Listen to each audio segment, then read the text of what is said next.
Bienvenidos, bienvenidas a la sexta edición de mis entrevistas con personalidades del mundo de la danza histórica. En este caso tenemos a David Serna.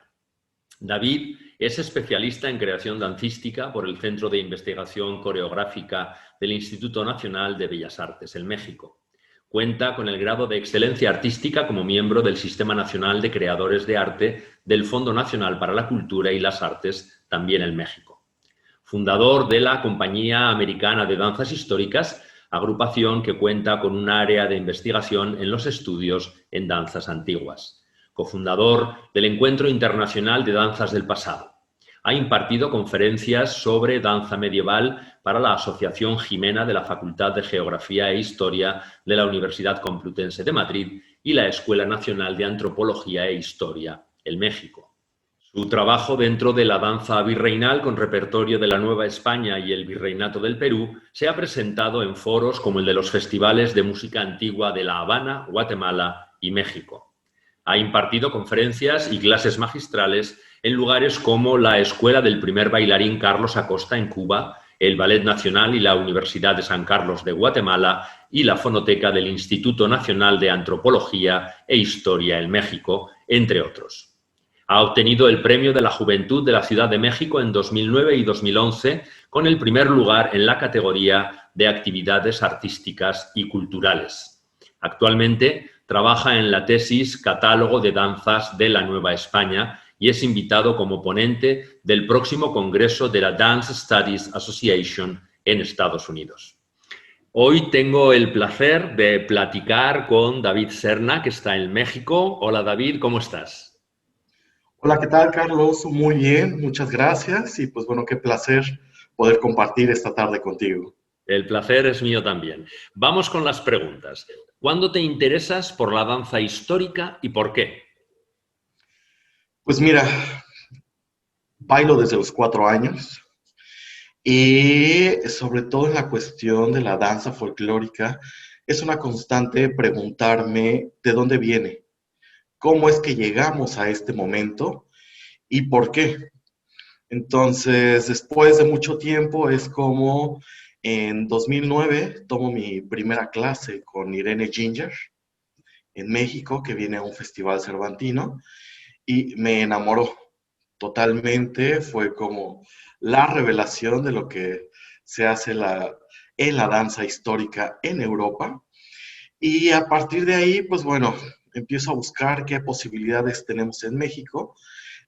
Conozco a Magdalena Villarán y pues bueno, empecé trabajando, estudiando con ella y al poco tiempo me invita a bailar en su compañía, La Forlana. Ella es de origen peruano, pero radica aquí en México. Gracias a ella es como conozco al maestro Alan Stark y pues bueno, se hace pues un vínculo familiar muy lindo porque pues bueno, ellos me acogen en esta familia de colegas y pues bueno, ahí yo puedo desarrollarme de una manera plena porque tengo personas de un alto nivel que comparten su experiencia y que además me provocan a desarrollarme. Eh, pues yo creo que llegar a las danzas históricas pues fue consecuencia, porque si bien he tenido una carrera amplia dentro de la danza, no solo ha sido dentro de un género, sino conocer las 4 escuelas de la danza española, la danza clásica de la India y pues bueno, definitivamente el folclore de mi país me ha dado como un bagaje muy rico en posibilidades y sobre todo en cuestionamientos. Insisto, ¿cómo es que llegamos a la actual manifestación folclórica tradicional? Y no solo en México, sino qué pasa en el Perú, qué pasa en Argentina, qué es lo que pasa en Bolivia. Pues bueno, es como me atrapó definitivamente conocer cada uno de estos trabajos, después con la maestra Ana Yepes, por supuesto, el compartir, estar en algún momento en su casa, estudiando las castañuelas, cómo es que ella tiene esta técnica en tocarlas, ¿no? Y cómo las traigo a la danza novohispana en México, que pues bueno, es algo que le da como un plus a mi trabajo de investigación. No solamente bailar, sino cuáles son todos esos aditamentos que cobijan la danza. En este caso, pues bueno, las castañuelas en la Nueva España, en el Nuevo Mundo, y cómo también se ha logrado desarrollar de alguna forma. Tú has estudiado la danza novohispana durante el periodo colonial español. Una pregunta muy importante, ¿se pueden reconstruir esas danzas autóctonas? Y en el caso de que sí, ¿qué dificultades encuentras en su reconstrucción y cuál es tu metodología de trabajo? Sí, aquí, bueno, en términos, bueno, quisiera saber un poco más sobre a qué te refieres con autóctonas. ¿Te refieres a la de los naturales, como se les denominaba en ese momento de la historia, a las personas que vivían aquí, o a la danza prehispánica? Es que Eh, es muy interesante cuánto de esa danza prehispánica tan desconocida puede quedar en ese mestizaje que hubo de danzas con lo que venía de las cortes europeas y cómo también se crea una danza específica precisamente por ese mestizaje en Nueva España. Entonces, en tus investigaciones, ¿qué has encontrado? ¿Qué enlaces de todo esto puedes encontrar si los hay? Mira, lamentablemente para la danza hay muy poca información en términos de la recreación. Lo que sí sabemos, y eso es garantía de todos los historiadores, eh, esto era un imperio. Como todo imperio, las artes tenían un papel muy importante en la educación de los nobles y también en la educación del pueblo.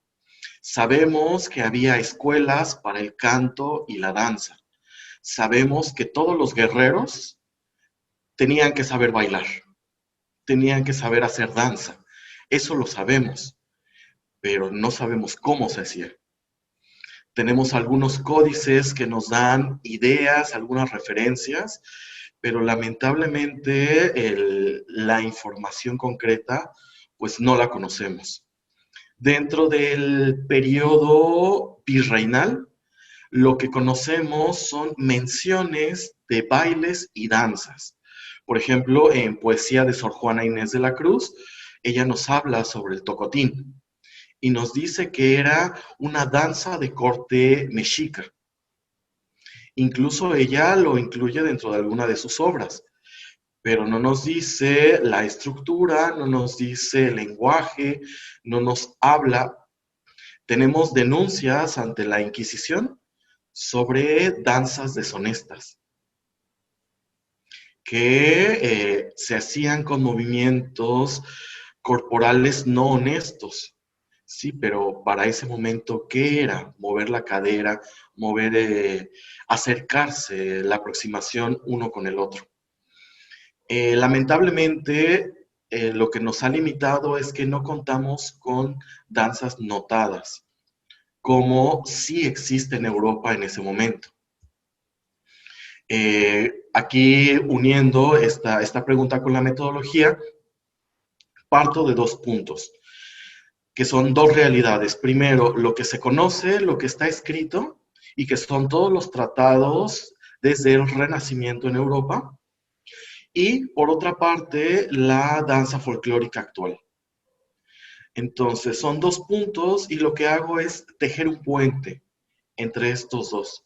Una suerte de antropología buscando cuál es la relación, cómo actualmente con la musicalidad puedo llegar a un zapateado de tres, pero en qué se parece, en cuál de estas danzas de corte yo tengo evidencia que se puede conectar. Entonces, pues la metodología es esa. Tengo dos puntos, trazo un puente que en realidad es una posible interpretación. No estoy diciendo que es la verdad absoluta, pero sí hablo de que es una reconstrucción informada. ¿Por qué? Porque se habla de todos los tratados que conocemos desde Italia, después, pues todo el conocimiento de las danzas de Feyé y cómo eso se fue a España, ¿no? Todo lo que Jaque tiene registrado, cómo lo tiene descrito, todo eso a mí me da un panorama amplio de lo que se hacía en la época. Ahora bien, lo que he encontrado es que si bien son danzas que se hacían de moda en ese momento, no quiere decir que se hayan hecho de la misma forma en estas tierras. ¿Por qué? Por el clima, por los intérpretes, por su contexto. Eso tengo claro que la danza barroca en América tiene una personalidad propia, que si bien ha sido nutrida por las escuelas de la danza española, la, la danza de la corte francesa, todos estos tratados italianos, eh, sí, felizmente podemos encontrar que en América la danza que se realizó dentro de los diferentes virreinatos tuvo una personalidad propia. ¿Cómo es que me atrevo a decir algo de este tamaño? Vamos a las artes. ¿Qué sucede con la música? Es la misma música en las catedrales novohispanas que en las catedrales españolas. Aunque hayan sido algunos maestros de capilla que influenciaron a los músicos que viajaron, que cruzaron, ¿no? el, eh, pues todo el mundo para venir de este lado, eso no quiere decir que haya sido una copia. Incluso en los mismos músicos, el compartir justo con colegas, como en el caso del maestro Eloy Cruz, para el trabajo del Códice Saldívar, pues fue una revelación total, porque lo que se ha hecho es que la música se desarrolla distinto a la danza. Mi propuesta es que ambos son uno solo, uno mismo. ¿Qué pasa cuando lo llevas a la guitarra? Claro, el músico, por el gran virtuosismo que tiene, ha llegado a desarrollar una velocidad increíble, pero ¿qué sucede cuando lo llevamos a los pies? En ese momento encontramos un timing que no se conocía, que podemos decir, claro, es totalmente novohispano porque necesita de los pies.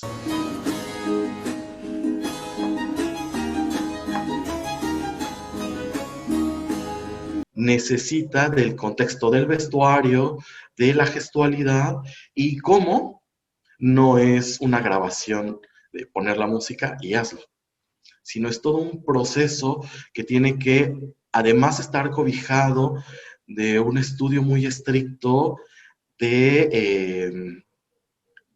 justamente de la indumentaria, porque no es lo mismo traer una peluca en la Nueva España que en el virreinato de la Nueva Granada, o en el virreinato del Perú, o en el virreinato del Río de la Plata.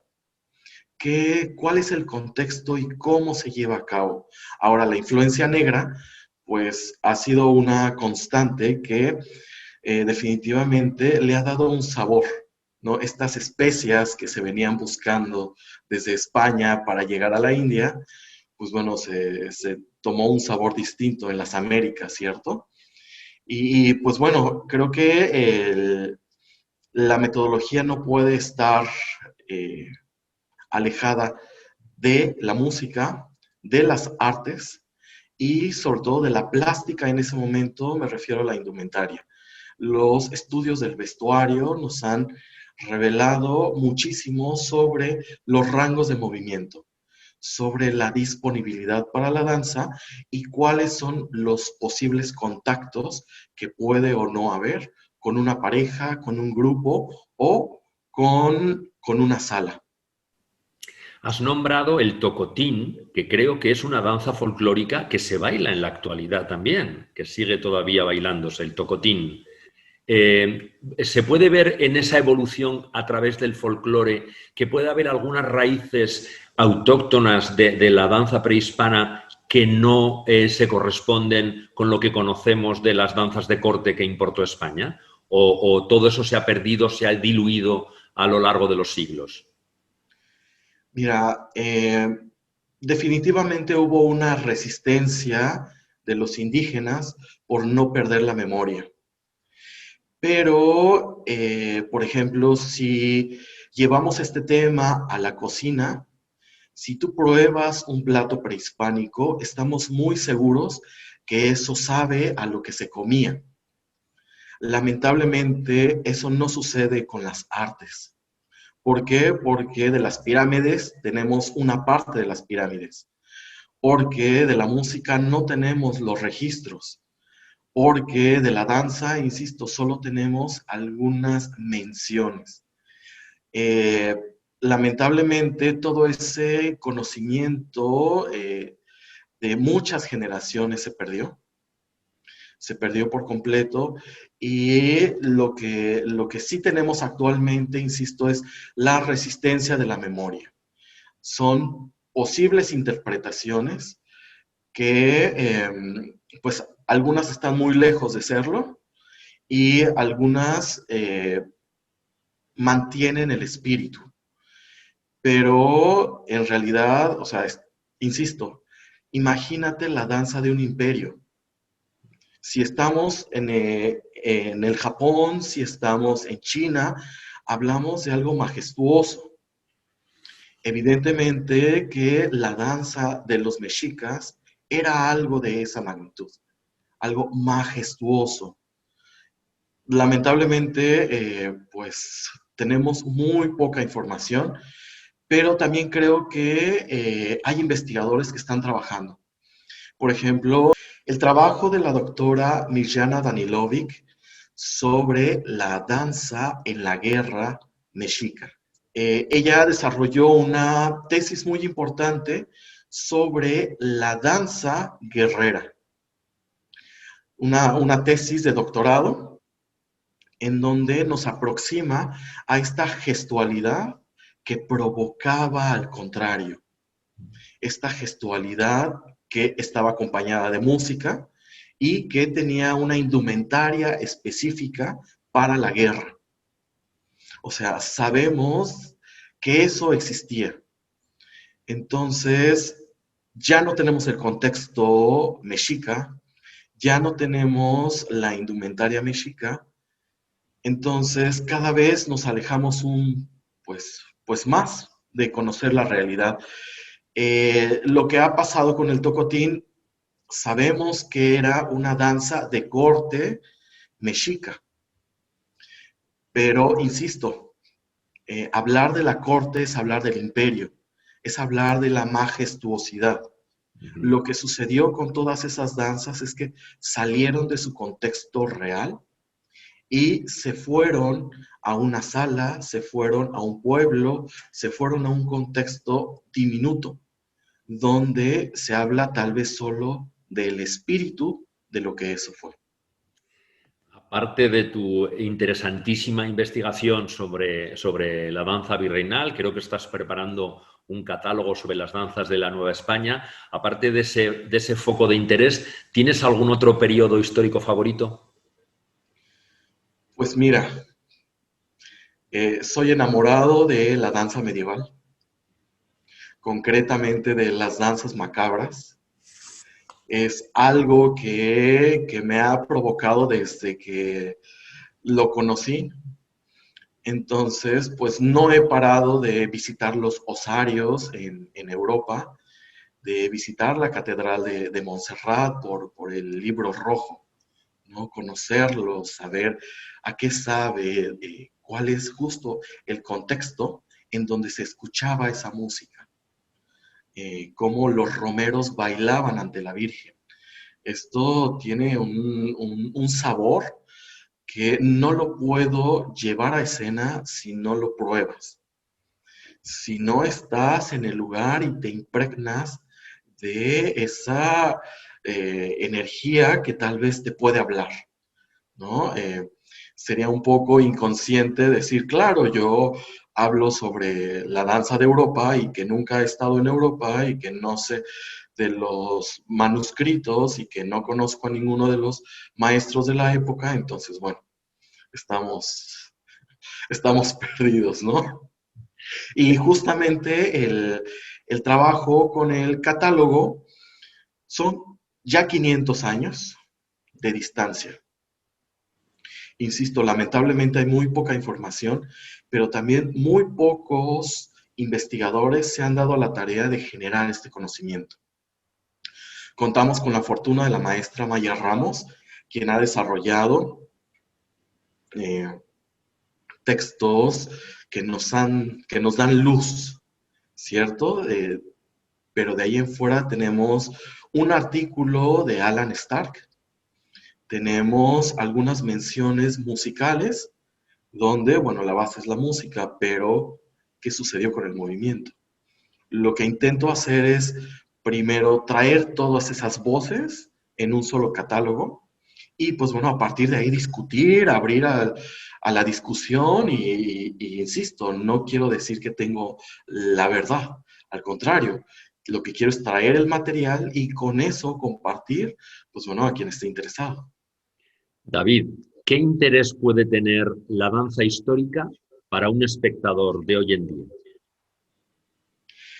Un espectador de hoy en día. Fíjate que con el contexto actual en donde nos encontramos, yo creo que es una pregunta que nos obliga a todos los artistas, a todas las personas sensibles, qué es lo que está sucediendo actualmente. Y yo preguntaría o me acercaría más a qué es lo que sucede con la vigencia del arte en la actualidad. Las nuevas generaciones, ¿qué es lo que entenderán por arte? ¿Cómo lo interpretarán? ¿Cómo irán al museo? ¿Cómo se acercarán a un libro? ¿Seguirán los libros? Las danzas históricas pues te dan un panorama de lo que existió en ese momento. Ver a, a un bailarín, a un espectáculo de danzas históricas, no es una función de danza, es un museo viviente, en donde cada bailarín es una joya que se mueve, que respira y que intenta acercarse a esa época.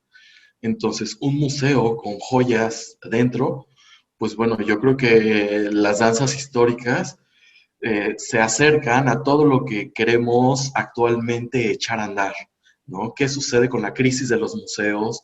¿Qué sucede con los libros? ¿Qué sucede con todo esto? Bueno, las danzas históricas nos dan todo eso. Ver una recreación, estás viendo un libro completo o miles de libros que el coreógrafo tuvo que leer para llegar a esa interpretación, a esa recreación. Tú ves a un bailarín y justo te acercas a la interpretación del vestuario. Entonces es un museo con vida. Son libros que se mueven. Son joyas que pasan por nuestra mirada. Casi me has contestado a la última pregunta que te iba a hacer, que es cuál era la dimensión educativa que puede tener la danza histórica y efectivamente amplía, es una plataforma de conocimiento de tantas cosas, ya lo has citado, de la música, de la cultura de la época, del arte de la época. Tú que has tenido, imagino, experiencia como profesor, porque sé que has estado incluso trabajando en escuelas tan prestigiosas como la de Carlos Acosta, ¿cómo reciben los alumnos tan jóvenes este conocimiento, esa dimensión educativa que tiene la danza histórica? Mira, yo creo que algo que he encontrado primero es la necesidad que debemos de resaltar en que la danza histórica debe de ser parte de la currícula de la formación en el arte, no solo en nuestros bailarines, no solo en los conservatorios, porque en la medida en que los nuevos maestros, los nuevos intérpretes conozcan la historia de lo que están llevando a escena, pues tendrán un panorama más amplio, serán realmente, bueno, tendrán un nivel de cultura más amplio. Lo que sí he encontrado no solo en Cuba, también en México y también en Guatemala, es que hace falta la educación de la historia de la danza dentro de la formación. Si las autoridades no se preocupan por acercar esta riqueza a los futuros artistas, los futuros maestros, los futuros coreógrafos, pues estaremos creciendo con una deuda y con una deuda que cada vez se va alejando más.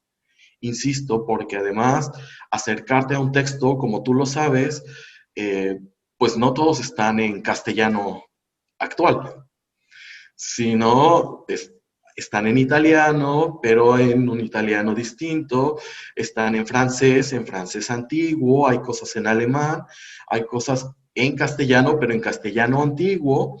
Entonces, ¿cómo involucras o cómo haces que estos nuevos profesionales de la danza pues se acerquen? Tienen que nutrirse desde la formación, desde las escuelas. Ellas son las responsables de que las danzas históricas pues no se mueran, de que realmente esto llegue a quien debe de ser, que son los profesionales, y ellos desarrollen las estrategias para hacerlo de un lenguaje común, que sea disfrutable para todos los paladares. David, muchísimas gracias. Ha sido un placer hablar contigo. Además, mi próxima crónica sobre la historia de la danza trata precisamente de la danza novohispana. Ha sido para mí un descubrimiento y, de hecho, descubrí tu trabajo gracias a mis investigaciones. Muchísimas gracias por mantener esa llama encendida del interés por el arte y, sobre todo, por una especialidad de la danza tan desconocida incluso para los propios bailarines. Espero que cuando tengas ese catálogo terminado podamos volver a tener otra entrevista para que esa generosidad que tienes de compartir tus conocimientos y abrirlos a la discusión internacional de los investigadores de todo el mundo se pueda dar a conocer. Muchísimas gracias, David. Ha sido un placer. Un verdadero placer y de verdad que estamos en el mismo camino, no importa en qué parte del mundo, somos colegas que nos nutrimos, que compartimos y pues bueno, lo que se hace aquí también pues les va a gustar mucho, como lo verán en las imágenes. Son vestuarios distintos, es música distinta, es una gestualidad distinta y pues bueno, estamos dentro de la danza y somos una misma familia. Estaremos esperando impacientes ese catálogo. Hasta siempre, David. Con mucho gusto. Hasta luego.